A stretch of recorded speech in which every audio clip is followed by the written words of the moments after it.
I'm Charlie Bright of Gold Derby, and today I'm speaking with Michael Gasparro, the executive producer and showrunner of the Netflix docuseries, The Murdaugh Murders, A Southern Scandal. First question I wanted to ask is, we just had we had a couple months ago the conclusion of Alex Murdaugh's trial with his conviction for the murder of his wife and younger son.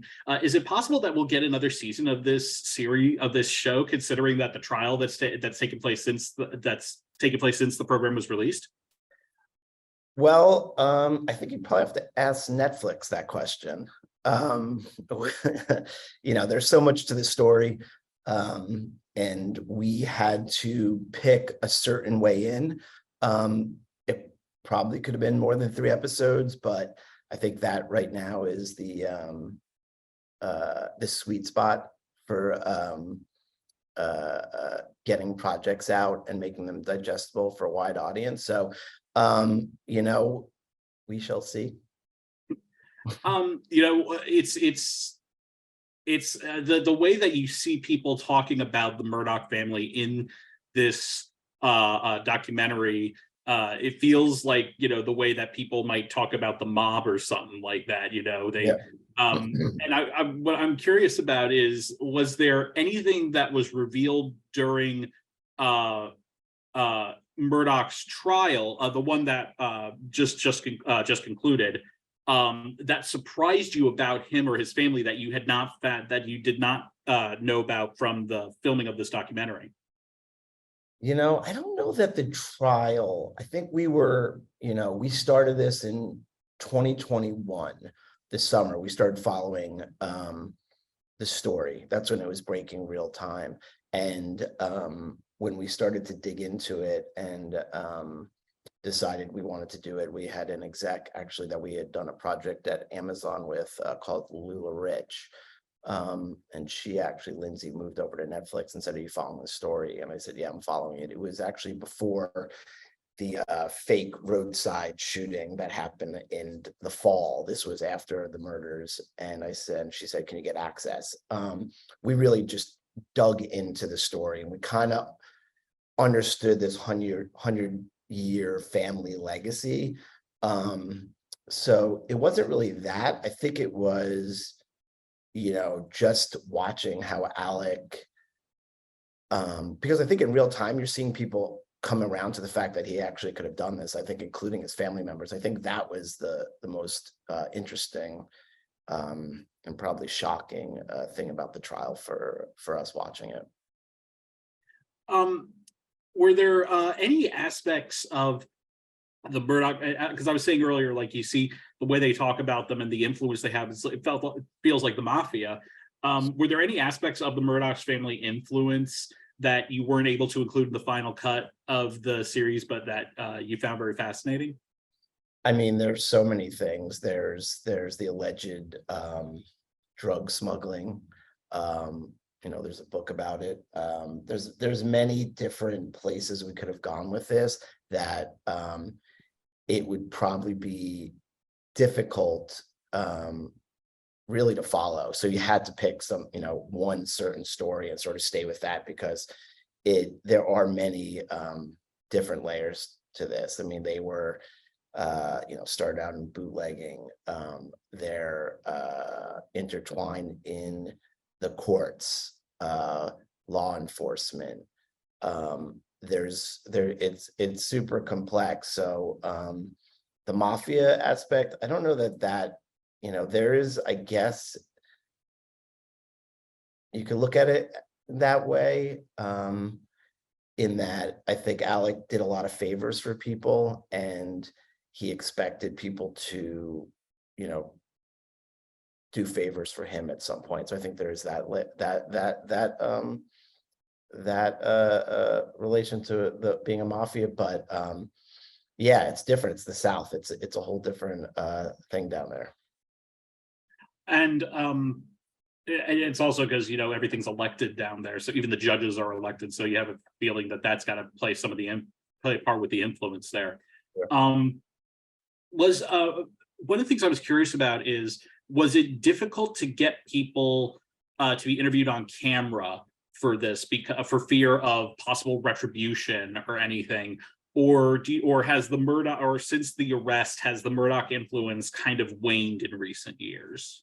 No, I don't think so. I think that it was terribly difficult to get people. This is a small community.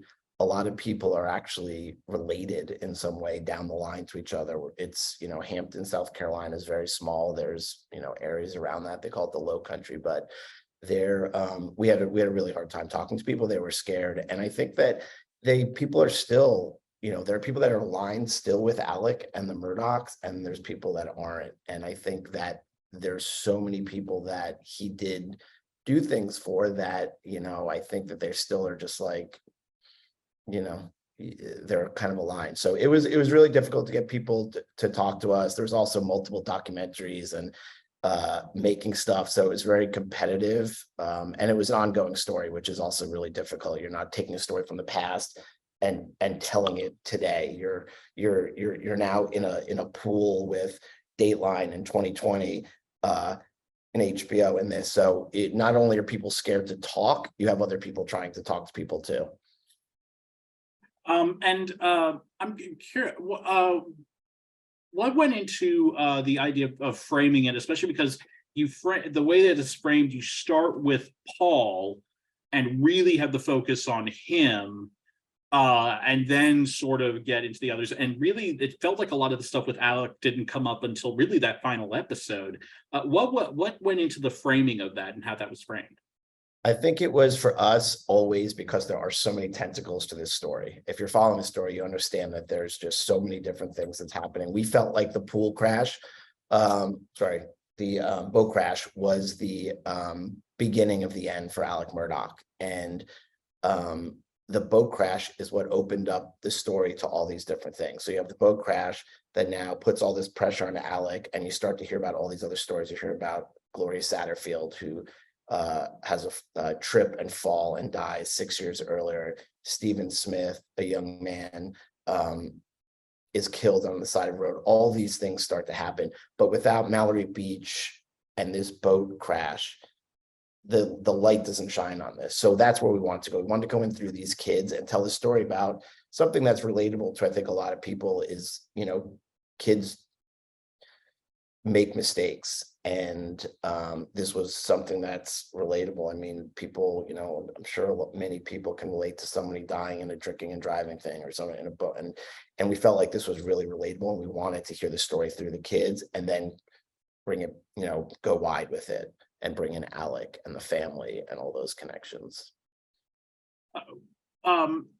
What is do you know what Buster Murdoch has been up to, or what has he followed in the family business, or has he just been kind of like staying in the shadows of everything? I think he's, I think it's a complex situation with Buster, and I think that he is, I think he wanted to be like his father and be a lawyer, and I don't think maybe he can still do that. I just think he's caught up in a pretty tricky situation here, and I'm sure he'll at some point speak for himself potentially, but it's one of those things, is that these kids were brought up in a family institution that was a powerful name, the Murdoch family. So they kind of didn't have many choices, or could really, they kind of had to fall in line.